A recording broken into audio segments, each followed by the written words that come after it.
Hey guys, welcome back to Daredevil Adventures. Just to give you a heads up, we're going to be talking about the blind cane and what it does for me and how I use it. Excuse the noise, my wife is cooking in the background and I got my dog, so sorry about that. But let's get started. So what I have today are 4 blind canes. I'm going to show you what they are and how I use them on a day-to-day basis. Now, before I get started, some of you are wondering, why do I need multiple blind canes and how I use them? It's kind of the same concept as a mechanic working on a car. You use it as a different tool to get the job done. Some days I can be hiking, walking on a broken down trail, and I'll use a big golf ball tip, right, for the cane. Other days, it could be raining or ice outside, and I'll end up using a Q-tip or a metal saucer. And there'll be other times where I'm just in a building all day. So I'll use like a pencil tip or like I just mentioned, a metal saucer tip, right? Which will help me to be able to hear noises and figure out where the hallways are around me. So as silly as it sounds, I do use something called echo frequency. It's not like a bat, but it's kind of, okay, I hear there's noise to my left, that there's gotta be an opening somewhere. So the first blind cane that I have is a rigid graphite cane. The reason why it's a graphite cane, because there's little grooves, so it feels kind of like sandpaper if you were to put your hand on it. The grip, it's not necessarily important, it's just more of a personal preference. And so the kind of grip that I have right now, I would say more of a tip you would find on a golf club. Now, at the end of it, you see that there's a red tape around the white cane, and on the top of the white cane there is a metal saucer, as you can see. Now the metal saucer sorry guys, my dogs.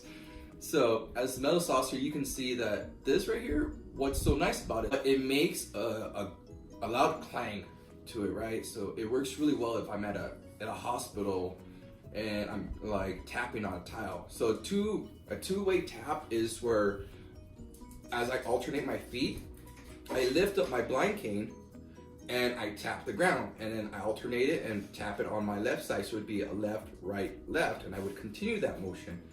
And what that does, not only with just this type of cane, with all canes, it helps me.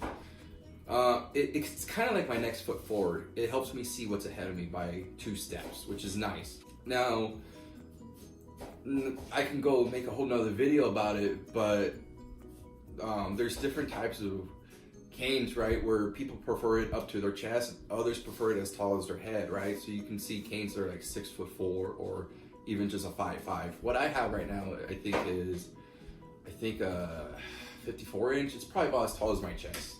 This is what the VA uses for their standards. Now for other schools, I would not know. That's something I could research and find out later. But, so yeah, this is what a rigid white cane is. All right, so to the next cane. This is a folding white cane.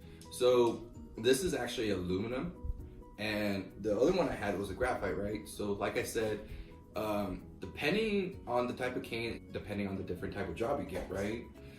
So let me go ahead and break this apart so I can show you guys. This is my definitely next favorite cane that I like the most. Now, if you were to put your hand on the actual white cane itself, it's very smooth to the touch. You wouldn't feel any like sandpaper or grooves on it. One of the reasons why I like these canes, right? Now, it's because if I were to be traveling, and because canes do break, this is probably one of the better canes that won't fall apart on you. And the other reason that I actually love this cane is because it folds apart. So when I'm at work, when I work at the Salt Lake VA, right, or I go to martial arts, or I'm doing something where I don't need my blind cane, I can easily fold it up. And what I do is I fold it behind the loop of my back, where my pants are, right? And I get to work. If you feel the top, this has more of a, I would say if you felt a metal baseball bat and you felt that rubber material, that's kind of what this feels like. This I would say is probably about chest level as well. And So just so you know, sometimes if you're a fast walker, these canes sometimes can be a little longer because it helps you. But if you're a slow walker like me, it actually helps.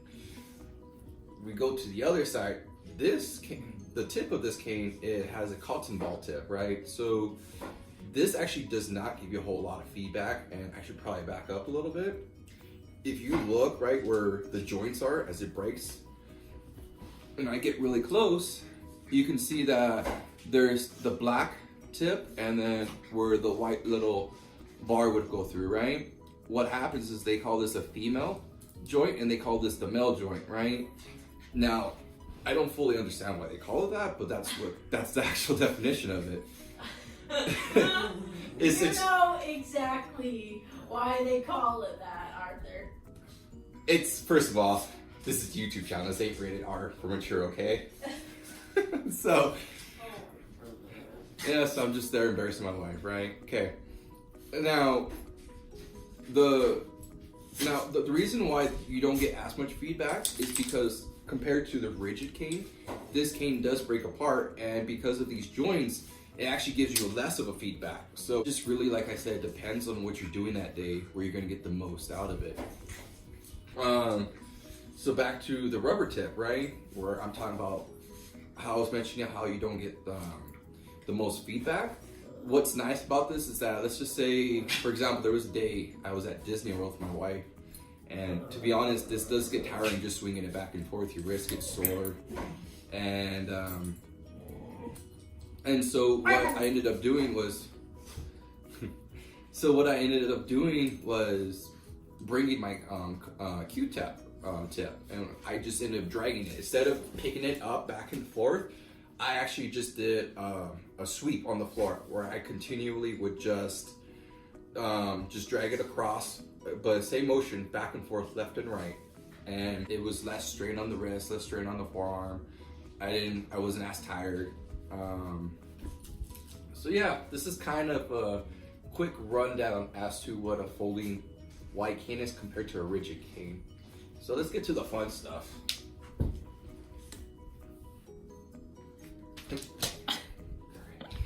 That's my wife messing with you. So, as you can tell, she is a brat. You want to say hi, honey? Hi, we're matching today. Yeah, we are. I didn't know it until she told me. No, that's a lie. And some poor gentleman's like, I'm sorry, son. No. He wanted to wear the same shirt today. Because he's Oh, I'm sorry. I'm just seeing all the bullshit you're saying.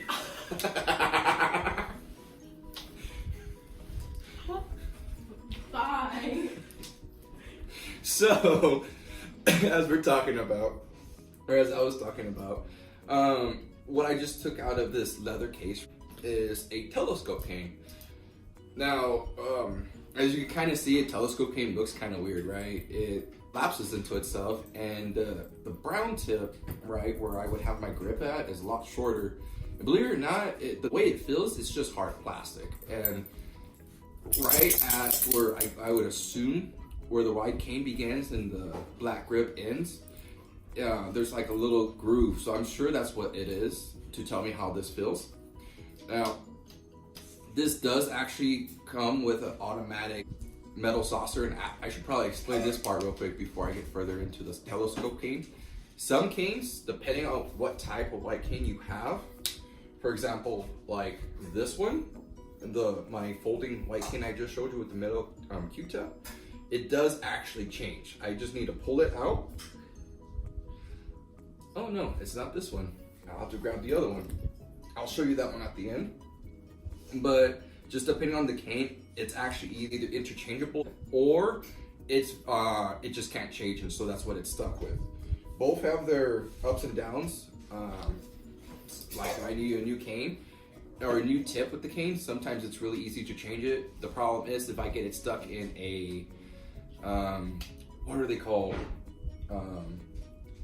Honey, I'm drawing a blank right now. Those, not graphites. You know what I'm talking about, where water falls in. Grates? Yes, thank you. The sewer grates. Woo! Long day, guys. So if I get it stuck in a sewer grate, sometimes it like comes out, especially with a folding white cane, it breaks apart. It could be a big issue when that happens. But on the upside, like I said, if my cane's in good condition, but the tip's in bad shape, I could just change it out with a metal saucer or a different type of tip. So back to the telescope cane, right? If I pull it out, as you can see, it's pretty neat. Now, the unfortunate part about this is that it's not a very reliable cane. If I were to just put enough pressure in it, it breaks apart, which means I will not get as much feedback. I won't be able to tell where I'm at. So this is not something I would want to use on a day-to-day basis when I'm on the streets. But what is nice about this is that, let's just say I want to go clubbing with my wife, or we're going to a 5-star restaurant. For example, this upcoming weekend, I'm going to be taking my wife for her birthday to this really nice restaurant, and what I'll end up doing is taking this with me, and I can just easily collapse it, fold it in, and I can stick it in my pocket because that's how small it is compared to the folding white cane. And obviously it's way better than the rigid cane, because the rigid cane, it's just going to be laying out there. And I'll even show you the size difference real quick when I break this apart and do the other one. As you can tell, one is significantly a lot smaller than the other one. But again, they both have their own purposes. So yeah, this is the telescope cane, guys. This is, I don't know if you guys notice the difference, but it's actually missing the red tape on the cane. This type of cane is actually used more for international traveling. A good example is my wife and I are going to Greece here in a few months, and I'm going to be using this cane because this is what the most recognized cane is used out there in Europe. So the nice thing about this one is that it does actually fold way smaller. I think it folds 5 different times, if I remember correctly. That is one of the big things. Yep. So one of the things that I like about this one too, as I was explaining, this is one of the interchanging tips, and as you can tell, this is probably more of the popular one that a lot of people would imagine, right, as what a tip to a blind cane would be like.